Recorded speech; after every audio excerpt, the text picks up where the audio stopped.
മനുഷ്യപുത്രൻ യേശുക്രിസ്തു ദൂതന്മാരുടെ കൂടെ മഹത്വത്തിൽ എഴുന്നള്ളുമ്പോൾ തൻ്റെ മഹിമയുടെ സിംഹാസനത്തിൽ ഉപവിഷ്ടനാകും.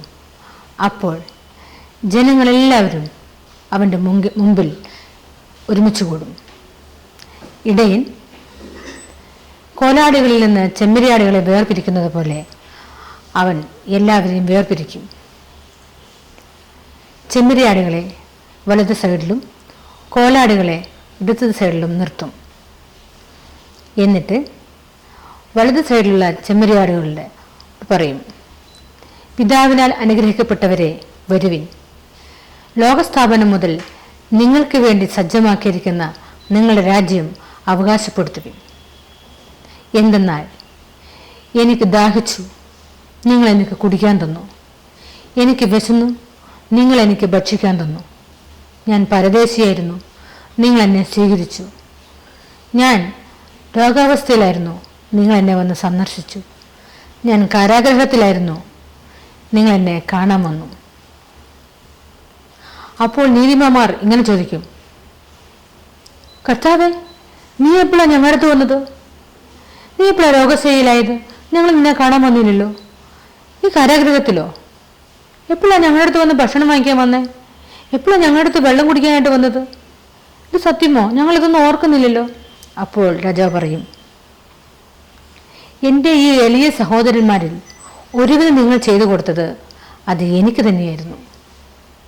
അനന്തരം ഇടത് സൈഡിൽ നിൽക്കുന്നവരോട് പറയും, ശപിക്കപ്പെട്ടവരെ, നിങ്ങൾ എന്നിൽ നിന്നകന്ന് പിശാചിന് സ്വന്തമായിരിക്കുന്ന പിശാചിൻ്റെ ദൂതന്മാർക്കും സജ്ജമാക്കിയിരിക്കുന്ന നിത്യാഗ്നിയിലേക്ക് പോകുവിൻ. കാരണം എൻ്റെ ഏറ്റവും എളിയ സഹോദരന്മാരിൽ ഒരുവന് നിങ്ങൾ ചെയ്യാതിരുന്നത് എനിക്ക് തന്നെയാണ് ചെയ്യാതിരുന്നത്. എനിക്ക് വിശന്നു, നിങ്ങൾ എനിക്ക് ഭക്ഷിക്കാൻ തന്നു എന്ന് വച്ചാൽ ആഹാരമല്ല, ശരിക്കുമുള്ള ആഹാരമല്ല ഇവിടെ ഉദ്ദേശിക്കുന്നത്. അതായത് വചനത്തെയാണ് ഇവിടെ സൂചിപ്പിക്കുന്നത്. അതായത് നമ്മളുടെ അടുത്ത ഒരു വ്യക്തി വന്ന് നിൽക്കുമ്പോൾ അവർക്കൊരു വചനത്തെപ്പറ്റി എന്ന് പറഞ്ഞാൽ നമ്മൾ ദൈവവചനം അവർക്ക് കൊടുക്കുന്നു. അവർ വിശക്കുമ്പോൾ നമ്മൾ ദൈവവചനം അവർക്ക് കൊടുക്കുന്നതാണ്. എനിക്ക് ദാഹിച്ചു, നിങ്ങൾ എനിക്ക് കുടിക്കാൻ തന്നു എന്ന് വെച്ചാൽ പരിശുദ്ധാത്മാവിനെയും ജീവജലവുമാണ് ദാഹത്തെ ഉദ്ദേശിക്കുന്നത്. ഞാൻ പരദേശിയായിരുന്നു, നിങ്ങൾ എന്നെ സ്വീകരിച്ചു എന്ന് വെച്ചാൽ നമ്മൾ സന്തോഷത്തിൽ കഴിയുമ്പോൾ മറ്റുള്ളവർ ദാരിദ്ര്യത്തിൽ കഴിയുമ്പോൾ, അങ്ങനെ ആ അവസ്ഥയിൽ ഞാൻ ഒന്നുമില്ലാത്തതായിരുന്നു, അപ്പോൾ നിങ്ങളെന്നെ സഹായിച്ചു. അതിനാണ് ഉദ്ദേശിക്കുന്നത്, പരദേശി ഉദ്ദേശിക്കുന്നത്. പിന്നെ ഞാൻ രോഗാവസ്ഥയിലായിരുന്നു എന്ന് വെച്ചാൽ ഞാൻ പാപത്തിൻ്റെ അടിമയിലായിരുന്നു. മദ്യപാനമായിരിക്കാം, വ്യഭിചാരമായിരിക്കാം, പുകവലിയായിരിക്കാം. പക്ഷെ ആ സമയത്ത് നമ്മൾ ദൈവത്തെ അറിഞ്ഞവർ അവർക്ക് പറഞ്ഞു കൊടുക്കണം, അവരെ അതിൽ നിന്ന് തിരുത്താൻ നമ്മൾ ശ്രമിക്കണം. അതാണ് ഞാൻ രോഗാവസ്ഥയിലായിരുന്നു, നിങ്ങൾ എന്നെ സന്ദർശിച്ചു.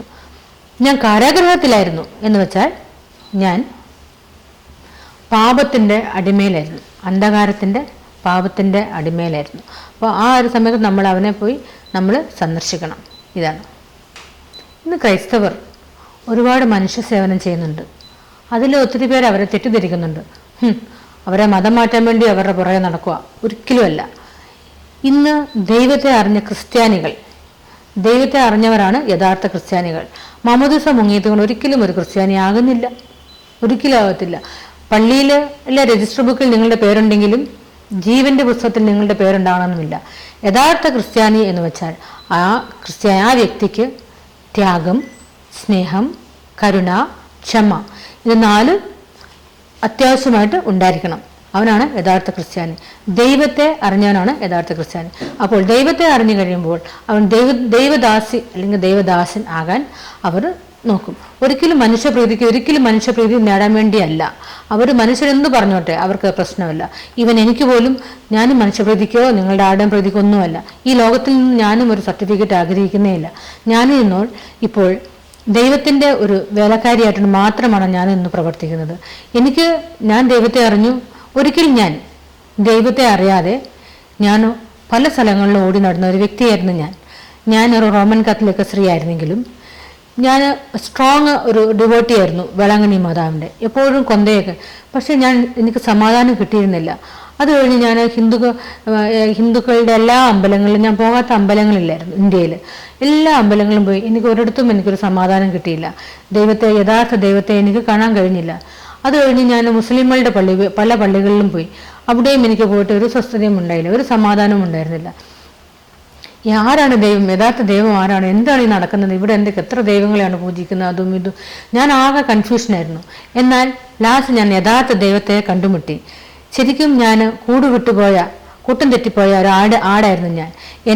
എൻ്റെ യേശുവാണ് എന്നെ തിരഞ്ഞെടുത്തത്. എന്നെ തേടി എന്നെ പിടിച്ചു. അങ്ങനെ ബൈബിളിൽ കൂടിയാണ് ഞാൻ യേശുവിനെ അറിഞ്ഞത്. ബൈബിളിൽ കൂടി ഞാൻ മരിക്കാൻ വരെ തീരുമാനിച്ചൊരു വ്യക്തിയായിരുന്നു. കാരണം അത്രയ്ക്കും ജീവിതം അങ്ങ് മടുത്ത ഒരു വ്യക്തിയായിരുന്നു ഞാൻ.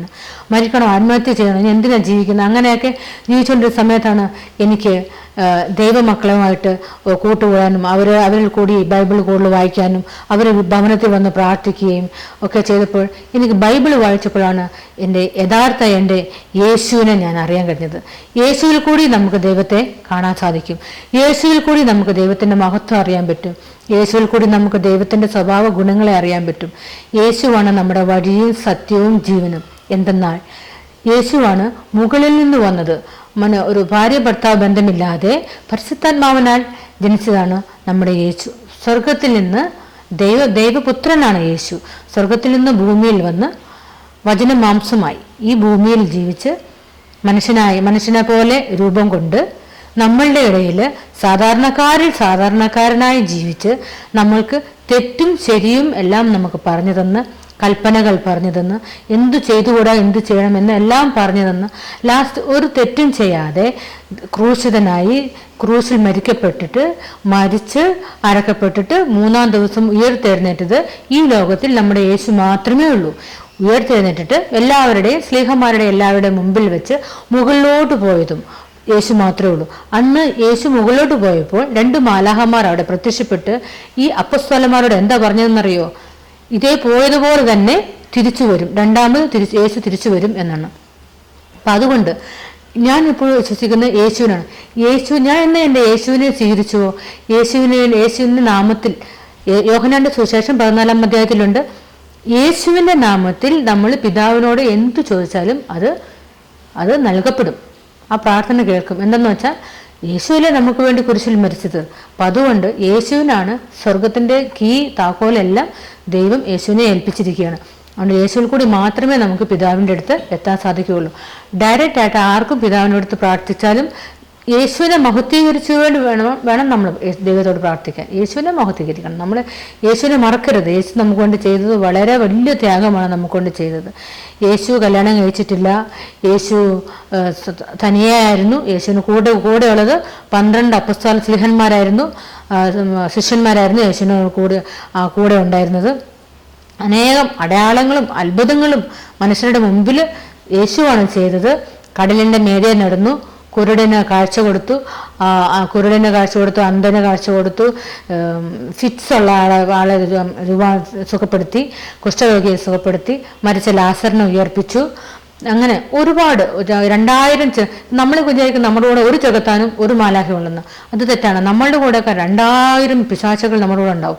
കുശുമ്പിൻ്റെ പിശാചുണ്ടാവും, പകയുടെ പിശാചുണ്ടാവും, വിദ്വേഷത്തിൻ്റെ പിശാചുണ്ടാവും, മത്സരബുദ്ധിയുടെ പിശാച്, അങ്ങനെ പല പിശാചുകൾ, നമുക്ക് കുറേ പിശാചുകൾ ഉണ്ടാവും. അതുകൊണ്ട് തന്നെയാണ് നമ്മൾ ഉപവസിച്ച് പ്രാർത്ഥിക്കാൻ പറയുന്നത്. ഉപവസിച്ച് പ്രാർത്ഥിക്കുമ്പോഴാണ് ഈ പിശാചുകൾ നമ്മളുടെ ഒരിക്കലും നിൽക്കത്തില്ല. അല്ലാതെ നമ്മുടെ ഓരോ കാര്യങ്ങൾ സാധിച്ചു കിട്ടാൻ വേണ്ടിയല്ല നമ്മൾ ഉപവസിക്കേണ്ടത്. നമ്മളിലുള്ള ആ ബന്ധനങ്ങൾ, പൈശാചിക ബന്ധനങ്ങൾ മാറിപ്പോകാൻ വേണ്ടിയാണ് നമ്മൾ ഉപവസിച്ച് പ്രാർത്ഥിക്കുന്നത്. ഈ പൈശാചിക ബന്ധനങ്ങൾ മാറിപ്പോകുമ്പോൾ തന്നെ നമ്മൾ ക്ലിയർ ആയില്ലേ? ഈ പിശാചുകളെല്ലാം മാറിപ്പോകുമ്പോൾ നമ്മുടെ പാത ക്ലിയർ ആയി. അതുകൊണ്ട് നമ്മൾ യഥാർത്ഥ ദൈവം, നമ്മൾ ഒരിക്കലും ഒരു വിഗ്രഹത്തെ നമ്മൾ ആരാധിക്കരുത്. ഇപ്പം മാതാവിൻ്റെ ആണെങ്കിലും മാതാവിൻ്റെ ആ വിഗ്രഹത്തെ പോയിട്ട് മാല ചാർത്താനും അത് കൊണ്ടുപോയിട്ട് പൂമാല ചാർത്താനോ ഒന്നും നമ്മളതിന് പോകരുത്. ഞാൻ അങ്ങനെയൊക്കെ ചെയ്തിരുന്ന ഒരു വ്യക്തിയായിരുന്നു. ഞാൻ കൊണ്ടുപോയി സാരി ഉടുപ്പിച്ചിട്ടുണ്ട്, മാതാവിന് മാല ഇട്ടിട്ടുണ്ട്, ഉണ്ണീശയ്ക്ക് മോതിരം ഇട്ടിട്ടുണ്ട്. അപ്പം അതെല്ലാം മാതാവിൻ്റെ മുമ്പിൽ പോയിട്ട് ഞാൻ മുട്ടയിൽ എഴിഞ്ഞിട്ടുണ്ട്, മുട്ടയിൽ കൂടെ രക്തം വന്നിട്ടുണ്ട്. പക്ഷേ അതിലൊന്നും അല്ല. ദൈവത്തിന് നമ്മുടെ സാക്രിഫൈസ് ഒന്നും വേണ്ട. നമ്മൾ ഈ 10 കൽപ്പനകൾ നമ്മൾ വിഗ്രഹത്തെ ആരാധിക്കുന്നതൊക്കെ നമ്മൾ തെറ്റാണ്. അപ്പോൾ 10 കൽപ്പനകൾ നമ്മൾ നോക്കി മാത്രം നമ്മൾ ജീവിച്ചാൽ മതി. അതുപോലെ തന്നെ വിശുദ്ധന്മാരോടൊന്നും നമ്മൾ വിശുദ്ധന്മാരുടെ മാതാവാണ് ഈ ലോകത്തിലെ ഏറ്റവും ബഹുമാനിക്കപ്പെട്ട സ്ത്രീ. എന്താന്ന് വെച്ചാൽ വചനം മാംസമായി ജനിക്കാൻ വേണ്ടി ദൈവം തിരഞ്ഞെടുത്ത ഏക വനിതയാണ് നമ്മുടെ പരിശുദ്ധ കന്യകാമറിയം. ആ പരിശുദ്ധ കന്യകാമറിയം ഈ ലോകത്തിലേക്ക് ഏറ്റവും ബഹുമാനിക്കപ്പെട്ട സ്ത്രീയാണെങ്കിൽ തന്നെയും നമ്മളുടെ മധ്യസ്ഥ മാതാവല്ല, മാതാവെന്ന് ബൈബിളിലില്ല. നമ്മളുടെ മധ്യസ്ഥൻ യേശു മാത്രമാണ്. യേശു മാത്രം തിമോഥെയോസ് 2:6 പറയുന്നുണ്ട്, ഒരു ദൈവം ഉള്ളെങ്കിൽ ആ ദൈവത്തിന് നമുക്കുമിടയിൽ ഒരൊറ്റ മധ്യസ്ഥനുള്ളൂ, അത് യേശു മാത്രമാണ്. യേശുവാണ് വഴിയും സത്യവും ജീവനും, മാതാവാണ് വഴിയും സത്യവും ജീവനും എന്നില്ല, സെന്റ് ആന്റണി ആണെന്നില്ല, സെന്റ് ജൂഡ് ആണെന്നില്ല. അതുകൊണ്ട് വിശുദ്ധന്മാരെല്ലാം ഈ ലോകത്തിൽ നല്ലവരായി ജീവിച്ചവരാണ്. മദർ തെരേസയെ പോലെ നല്ല നല്ല സ്വഭാവത്തോടെ ജീവിച്ചവരാണ്. അവരെല്ലാം ദൈവത്തിന്റെ വലതുഭാഗത്ത് തന്നെ ഇരിക്കേണ്ടവർ തന്നെയാണ്. പക്ഷേ നമ്മൾ അവരെ മറക്കാനോ വെറുക്കാനോ ഒരിക്കലും ഞാൻ പറയത്തില്ല. മാതാവിനെ വെറുക്കാനോ മാതാവിനെ ബഹുമാനിക്കേണ്ടെന്നല്ല. പക്ഷേ നമ്മൾ പ്രാർത്ഥിക്കേണ്ടത് യേശുവിൽ കൂടിയാണ്. യേശുവാണ് നമ്മുടെ മധ്യസ്ഥൻ. അതുപോലെ തന്നെ സഭ തന്നെയാണ് ഈ കൊന്തയൊക്കെ ഉണ്ടാക്കിയത്. കൊന്ത എന്നൊരു സംഭവം ബൈബിളിലില്ല. നമ്മൾ ക്രൈസ്തവരാണ്, നമുക്ക് ഈ ക്രിസ്ത്യാനികൾക്ക് ഒരൊറ്റ ഗ്രന്ഥമേ ഉള്ളൂ, ബൈബിൾ. ഈ ബൈബിളിനെ ഫോളോ ചെയ്ത് എല്ലാവരും ജീവിക്കുക, ബൈബിളിനെ മാത്രം ഫോളോ ചെയ്താൽ മതി. പക്ഷെ ഇന്ന് നമ്മുടെ ക്രിസ്ത്യാനികളിൽ ഞാൻ കാണുന്നത് വളരെ മത്സരമാണ്. അങ്ങോട്ടും ഇങ്ങോട്ടും മതങ്ങൾ തമ്മിൽ മത്സരങ്ങളാണ്. ആ മതത്തോട് വെറുപ്പ്, ഈ മതത്തോട് വെറുപ്പ്, ഞങ്ങൾ അങ്ങനെ ചെയ്തില്ലെങ്കിൽ അതല്ല. നമ്മളെല്ലാവരും നമ്മൾ പ്രാർത്ഥിക്കുന്ന എല്ലാം സൃഷ്ടിച്ച ദൈവത്തെ മാത്രമാണ്. എല്ലാം സൃഷ്ടിച്ച ഒരേ ഒരു ദൈവമുള്ളൂ. പിന്നെ യേശുവാണ് വചനമാംസമായി നമ്മുടെ ഇടയിൽ വസിച്ചത്. ആ യേശുവിനാണ് നമ്മളെല്ലാ ക്രൈസ്തവരെല്ലാവരും ഒറ്റക്കെട്ടായിട്ട് നിൽക്കണം. അതിൽ ഓർത്തഡോക്സ്, മാർത്തോമ എന്തുമാത്രം സഭകളാണ് നമ്മുടെ ഇവിടെ ക്രിസ്ത്യാനികളിൽ വന്നിരിക്കുന്നത്. അതൊന്നും അങ്ങോട്ടും ഇങ്ങോട്ടും മത്സരമില്ലാണ്ട് നമ്മളെല്ലാവരും പരസ്പരം അങ്ങോട്ടും ഇങ്ങോട്ടും പരിഹസിക്കാതെയും ഒക്കെ. പിന്നെ ഓരോരുത്തരൊക്കെ ആഭരണം ഉപേക്ഷിക്കുന്നു, അത് ഓരോരുത്തരുടെ ഇഷ്ടമാണ്. ഇപ്പൊ ഓരോരുത്തരുടെ ആഭരണങ്ങളെല്ലാം വിട്ടു ഇപ്പൊ ആയിരിക്കുന്ന അവസ്ഥയിൽ നമ്മൾ ദൈവത്തെ ആരാധിക്കുക. നമ്മൾ വിളിക്കപ്പെടുമ്പോൾ നമ്മൾ എങ്ങനെയായിരുന്നു, ഏത് അവസ്ഥയിലായിരുന്നു നമ്മളിരിക്കുന്നത്? ഉടനെ നമ്മൾ ദൈവത്തിനെ അറിഞ്ഞു എന്ന് വിചാരിച്ചു ഉടനെ നമ്മളെല്ലാം ഉപേക്ഷിച്ചിട്ട് അത് ഉപേക്ഷിക്കണം, തീർച്ചയായിട്ടും ഉപേക്ഷിക്കണം, പാപം. നമ്മൾ ഏതവസ്ഥയിലായിരുന്നോ ആ അവസ്ഥയിൽ തന്നെ നമ്മൾ മുൻപോട്ട് തന്നെ നമ്മൾ പോവുക. പിന്നെ ഞാൻ നിങ്ങളോട് ഒരിക്കലും ഞാൻ പറയത്തില്ല നിങ്ങൾ ക്രിസ്തുമതം സ്വീകരിക്കുക. ക്രിസ്തുമതം ഒന്നും നിങ്ങൾ സ്വീകരിക്കേണ്ട. ഞാൻ പറഞ്ഞതൊന്നേ ഉള്ളൂ, ക്രിസ്തു പഠിപ്പിച്ചത് നമ്മൾ ഫോളോ ചെയ്യണം, ക്രിസ്തു പഠിപ്പിച്ചത്.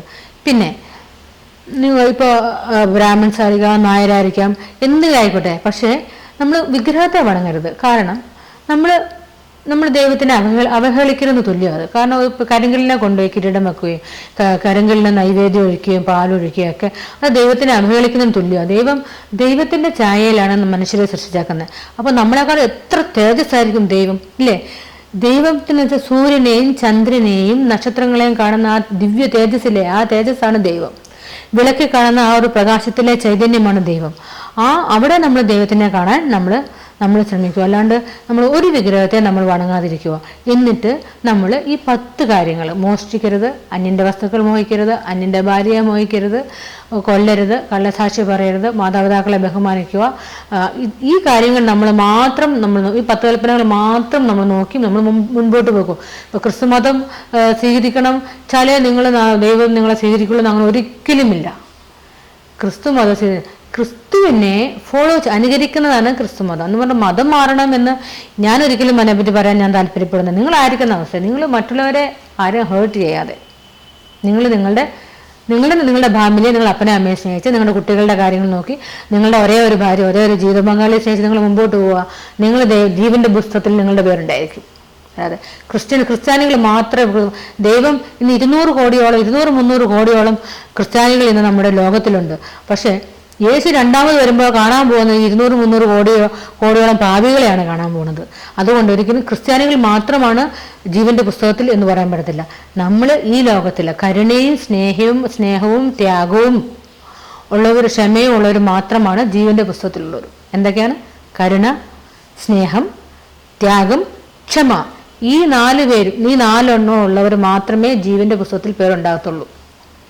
അതിൽ ക്രിസ്ത്യാനികളെന്നോ മുസ്ലിംസ് എന്നോ ഹിന്ദുസ് എന്നോ ഒന്നുമില്ല. നമ്മൾ എളിമയുള്ളവർ, നല്ല വിനയമുള്ളവർ മാത്രമാണ് ജീവന്റെ പുസ്തകത്തിൽ കാണുകയുള്ളൂ. പിന്നെ അതുപോലെ തന്നെ ക്രിസ്തുവിനെ അറിയണമെന്ന് ഒത്തിരി പേർക്ക് താല്പര്യം ഉണ്ടായിരിക്കും. ഈ ക്രിസ്തുവിനെ അറിയണമെങ്കിൽ നിങ്ങൾ ബൈബിൾ മാത്രം വായിച്ചാൽ മതി. പക്ഷേ നിങ്ങൾ ക്രിസ്തുവിനെ അറിയാൻ വേണ്ടി നിങ്ങൾ പോകുമ്പോൾ നിങ്ങൾക്ക് പാസ്റ്റർമാരുടെ അടുത്തു നിന്നോ വൈദികന്മാരുടെ നിന്നോ അവരുടെ അധർമ്മങ്ങൾ കണ്ട് നിങ്ങളുടെ മനസ്സൊരിക്കലും കലങ്ങരുത്. ഒരിക്കലും നിങ്ങൾ വിഷമിക്കരുത്. കാരണം അവരുടെ പേര് ജീവന്റെ പുസ്തകത്തിലുണ്ടോ എന്ന് കൂടെ നമുക്കറിയത്തില്ല. അതുകൊണ്ട് അവരെന്തെങ്കിലും പറഞ്ഞ് നിങ്ങളെ ഡിസ്കറേജ് ചെയ്യുവാണെങ്കിൽ തന്നെ യു ഡോണ്ട് ഫീൽ ബാഡ്. നിങ്ങളൊരിക്കലും നിങ്ങൾ തന്നെ നിങ്ങളെ ഡിപ്രസ് ആവുകയൊന്നും ചെയ്യരുത്. Go head.